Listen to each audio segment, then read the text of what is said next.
Վերդիում Պարեկը քաղաքացու մոտ զենք փնտրելու համար ասում է տաբատդ իջեցրա, տանում են բաժին ծեծում են։ Ես գիտեմ, որ ներքին անվտանգության ծառայությունում այդ մասով քննություն կա։ Այդ գործով ինչ բացահայտվեց Տիկին Սարգսյան։ Հիմա ինչ որ նկարագրեցիք, դրանք բոլորը կարծիքներ են դեպքերի մասով, որովհետև կարող են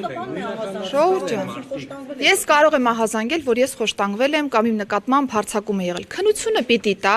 այդ բոլոր հարցերի պատասխանները։ Եթե մենք որակումներ ենք տալիս տարբեր ծառայությունների մասով, դա մեր կարծիքն է ընդամենը, որովհետև եթե ես որևէ մեկի հայտարարությանը չեմ կասկածում, որովհետև ես գիտեմ, որ մեր երկրում կա քրեական դատավարության օրենսգիրք, որը այդ բոլոր հարցերը կարգավորում է։ Եթե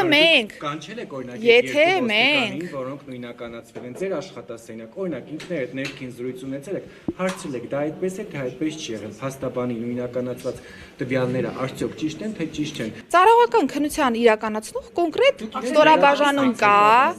եւ իմ կողմից ցանկացած նմանատիպ զրույթ ոչ ծառայական քննության շրջանակներում, դա ուղղակի ոչ իրավաչափ process-ի մասին է խոսում։ Իմ խնդրանքը, հորդորը, թե կուզեք պահանջը այն է, որ դուք եւս չտրվեք տարբեր սադրանքների